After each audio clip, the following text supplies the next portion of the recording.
A beam bends, everyone can see that, but something is happening inside the material that you cannot see, and it is the thing that decides how big that beam has to be. Today we open symmetric beam bending and we build one equation from the ground up.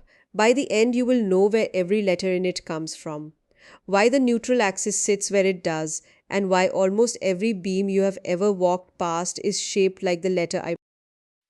Until now, this subject has been about loads and reactions. What pushes on a beam and what holds it up? Now we ask the question that actually decides the size of the member. The load produces a bending moment. What does that bending moment do to the material inside? The whole answer is one equation, short enough to write on your palm. M over I equals sigma over Y equals E over R. Three ratios all equal. On the diploma paper, this is Mechanics of Structures, Unit 3 Stresses in Beams, 6 periods and 8 marks out of 70. On the B.Tech paper, it is Module 2 of Introduction to Solid Mechanics, but the real weight is downstream. Every reinforced concrete and every steel design calculation you will ever do stands on this one equation. One honest word before we begin. Everything today needs the bending moment M at a section, and M normally comes from a bending moment diagram. If you have not yet drawn shear force and bending moment diagrams, do not worry, because in the exam the moment is almost always handed to you, or the beam is one of 5 standard cases. Keep these 5. Simply supported with a uniformly distributed load, the maximum moment is WL squared over 8, simply supported with a point load at mid-span, PL over 4, point load at distance A from one end and B from the other, PAB over L. Cantilever with a uniformly distributed load, WL squared over 2. Cantilever with a point load at the free end, simply PL. Write those down. The full treatment of shear force and bending moment is its own video on this channel. Bend a beam and its faces are forced to change length. A simply supported beam carrying load between its supports sags. The fibers along the bottom stretch, so the bottom is in tension. The fibers along the top are squeezed shorter, so the top is in compression. A cantilever or a beam passing over an interior support hogs and everything reverses. Tension on top, compression at the bottom. This is not academic. It is the entire reason a detailer puts the main steel at the bottom of a simply supported beam and at the top over a support. Concrete is weak in tension, so the steel goes where the tension is. Now notice something. Stress runs from compression at one face to tension at the other, and anything traveling from negative to positive must pass through zero in between. That layer of fibers, neither stretched nor shortened, carrying no bending stress at all, is the neutral layer. Where it cuts the cross section, you get a line, and that line is the neutral axis. A surface along the beam, a line across the section. Examiners like that distinction. The theory we are about to build is called the theory of simple bending, and it rests on a particular condition. Pure bending means a length of beam carrying a constant bending moment with zero shear force. In that length, the only stresses are bending stresses. Here is the classic way to produce it. Take a beam simply supported at A and B, overhanging by the same distance at each end, and hang an equal load W on each overhang. Draw the shear force diagram, and between the supports it is flat on zero. Draw the bending moment diagram, and between the supports it is flat as well, constant at W times A. That segment is in pure bending. Nothing is shearing it. It is only being bent. Now you should be objecting, and it is the right objection. Real beams have shear force almost everywhere. If this formula only works where shear is zero, when are we ever allowed to use it? Here is the answer, and remarkably few students are ever told it.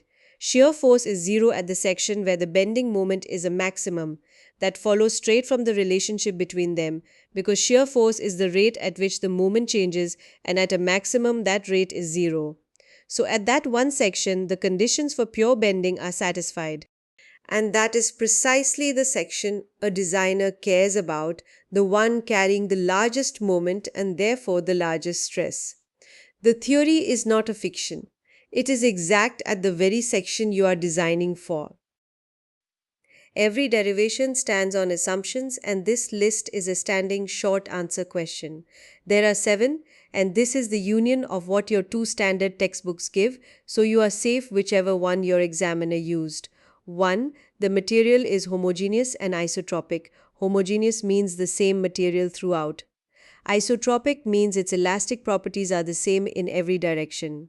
Students swap those two constantly. Homogeneous is about place, isotropic is about direction. 2. Young's modulus is the same in tension and compression. 3. Sections plane before bending remain plane after bending. 4. The beam is initially straight and every fiber bends into a circular arc about one common center of curvature. 5. The radius of curvature is large compared with the cross section 6. Each layer is free to expand or contract independently of its neighbors. 7. Stresses stay within the elastic limit. Of those 7 numbers, 3 and 4 do the real work. Your syllabus calls 3 and 4 together the basic kinematic assumption, and that word kinematic confuses people. It simply means about the geometry of the deformation before any mention of force or material. Plane sections remain plane, and every fiber bends into a circular arc about one common center, that pair, and nothing else forces the strain to vary in a straight line across the depth.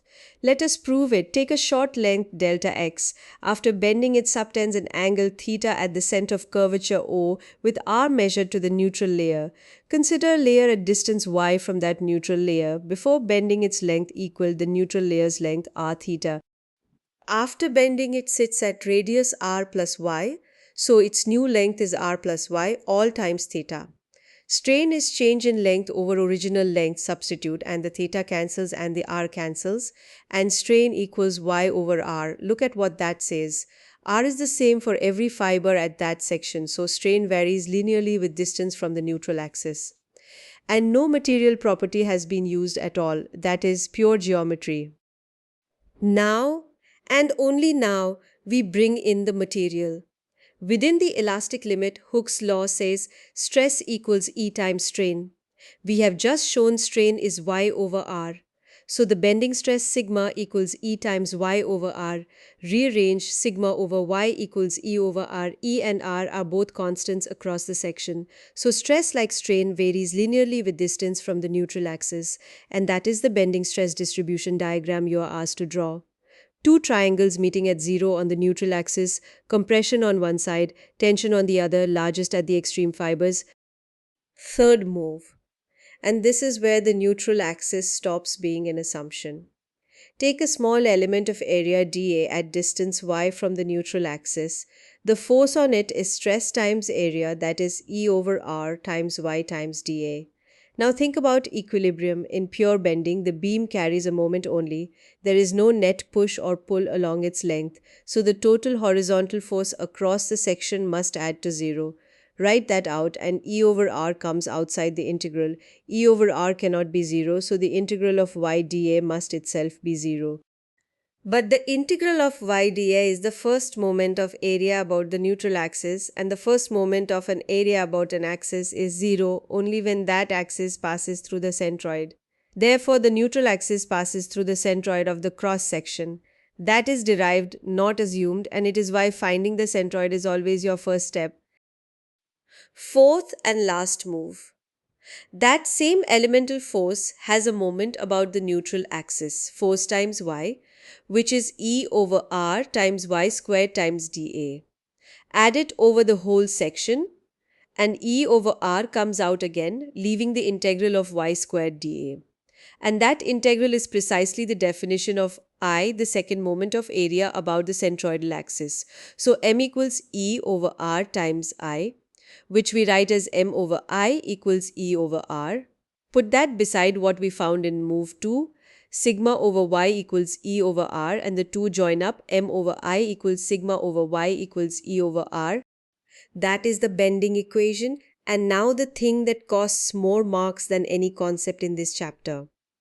The units M in Newton millimeters, I in millimeters to the fourth, sigma in newtons per square millimeter.